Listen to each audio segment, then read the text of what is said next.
আলহামদুলিল্লাহ ওয়াসসালাতু ওয়াসসালামু আলা রাসূলিল্লাহ আম্মা বাদ।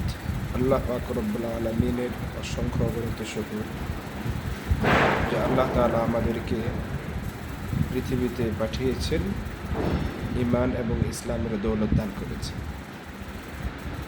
আজকে 1-2 মিনিট একটা গুরুত্বপূর্ণ বিষয় নিয়ে আমি কথা বলতে চাই আপনাদের সাথে। বাংলাদেশের মধ্যে বাংলাদেশি যত মুসলিম আছে বা যারা নিজেদেরকে মুসলিম হিসেবে দাবি করি, আমাদের সবচেয়ে বড় ফিতনা বা আমাদের মধ্যে সবচেয়ে বড় ফিতনা হচ্ছে ঈমান কেন্দ্রিক ফিতনা। অর্থাৎ বাংলাদেশের যে আবহাওয়া, যে কালচার, কৃষ্টি কালচার, ধ্যান ধারণা, এই সবগুলোর দিকে তাকালে আমাদের সবচেয়ে বড় প্রাথমিক ফিতনা হলো ঈমানের ফিতনা। অর্থাৎ আমাদের বেশিরভাগ মানুষের ঈমান ঠিক না। ঈমান আমাদের সহি না, আকীদা আমাদের সহি না, যার কারণে আমরা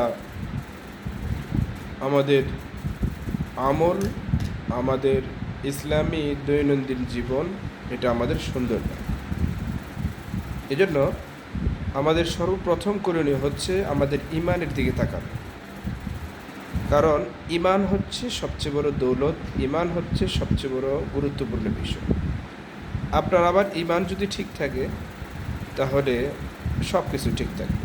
আল্লাহ রসুল একটা হাদিসের মধ্যে ইরশাদ করেন, কেউ ইন্তেকাল করলো এমত অবস্থায় যে তার ঈমান ঠিক আছে, এই অবস্থায় যদি সে ইন্তেকাল করে তাহলে সে জান্নাতে প্রবেশ করবে।